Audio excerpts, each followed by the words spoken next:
Hey, it's Beth. Welcome. Today is the beginning of September, which means it's time for a new sheetload of cards. And this is a printable that Alicia from Call Me Crafty Owl puts out every month. She gives you supply list, cutting guides, and a sketch, everything you need to help you create a set number of cards. And this month it uses 12 by 12 papers, makes 8 cards, and something exciting is that it was actually the sketch was actually inspired by one of my fellow creative team members, Choose Joy with Carmen. So it's always fun when one of the team members has provided some inspiration to Alicia for the Sheetload sketch.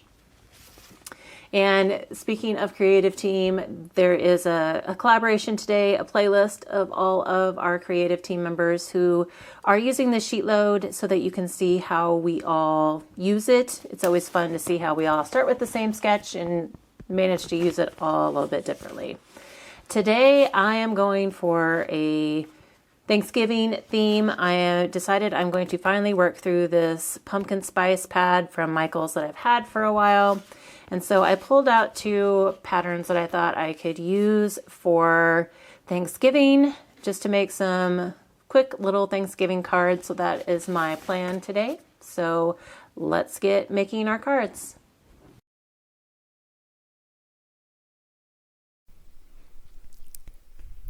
When I'm cutting down my pattern paper, I made one slight change. I cut the larger pieces, the card mat pieces, to 4 1/8 by 5 3/8 instead of 4 by 5 1/4. I just wanted a little bit of less of the white card base showing, and so that's why I increased the size of the card mat. The rest of it I cut down exactly as the cutting guide said. It was just this piece right here that I'm cutting was what I had changed. So I only show cutting down one piece of pattern paper, but I do cut both pieces down the exact same way,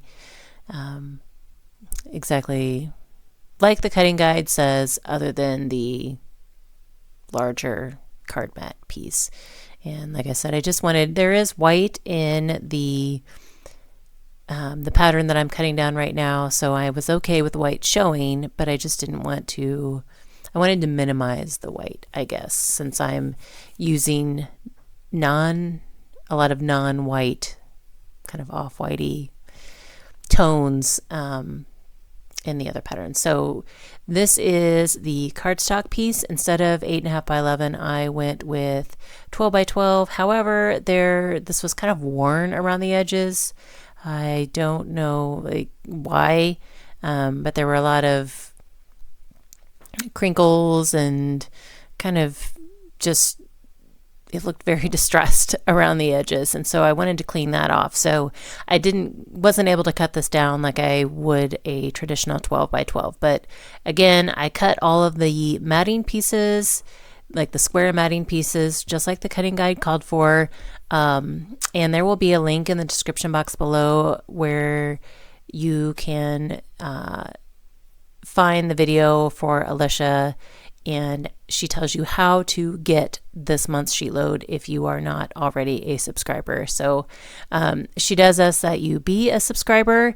The Sheetload is free as long as you are a subscriber. You can also join her Patreon and support all of her creative efforts and receive some other amazing perks. But to get this Sheetload, you just need to subscribe to her channel. So I'll leave that in the description box below so you can get the cutting guide if you don't have it. I'm not going to refer to other measurements because I want to make sure you do refer to her cutting guide. But I did cut everything down according to the cutting guide. The only thing was this piece right here was kind of like the smaller strips that she had on the cutting guide, and I was like, I think that is for the sentiment. And I don't know that I need that because I'm going to stamp the sentiment on kind of a dirty white cardstock. So off camera, I adhered all of the square pattern pieces to the mats, and I just wanted to show you right here that I am putting the square into my trimmer, lining up the diagonal edges on the line and then putting my trimmer blade right in the middle and then moving it up and down, and that gives me kind of like as perfect a triangle as I can get. And then I just put those on the sketch just like the sketch, or I put this on the card base just like the sketch calls for.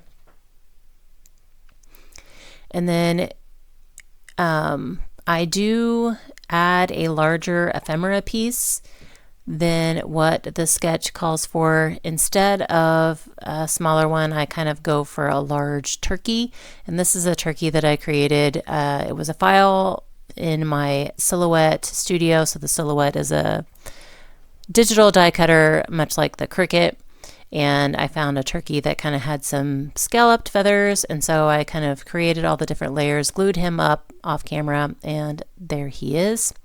So that's going to be my embellishment, and then I will add a happy Thanksgiving sentiment at the bottom as well. I realized I wanted to kind of fill in that little channel there between the two triangle pieces to help my turkey element lay a little flatter. So I just took some of the scrap cardstock that I had from like that kind of creamy off-whitish cardstock color that I'm using for my mats, and just cut that down, and I'm using that in the center there, and then I can glue my turkey down and he kind of lays a little more level instead of having a dip there in the center. So once he's down, then I can add my sentiment, and I'm just going for a simple Happy Thanksgiving, and this comes from a Trinity Stamps stamp set, and the name of that stamp set is A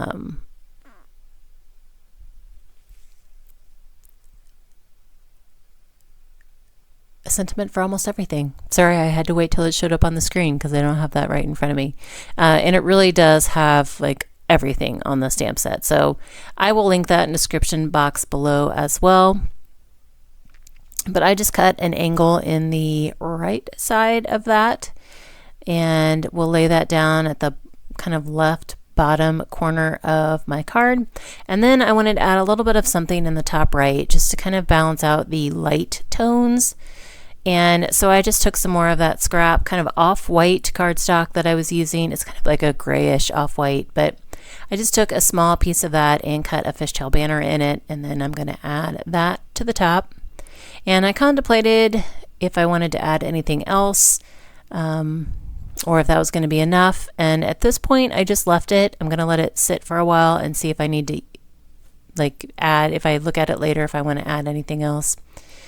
But I do want to use some of those scraps from the pattern paper and add that to the inside of the card. I always like to do that just to bring the pattern in and have a little fun on the inside of the card. And then once that's done, my first card is done, and I will finish the rest.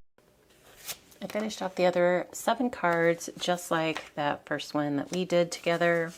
I have 4 of each combination, like one with the plaid as the background, and then one with the pumpkins and pies and pumpkins lattes, I guess, in the background. And made 8 really quick and easy Thanksgiving cards using the September 2025 Sheetload of Cards sketch. Again, please check the links in the description box below for the other creative team members and how to get the current month's Sheetload. And as always, I thank you all so very much for your time and hope you all have a very crafty day.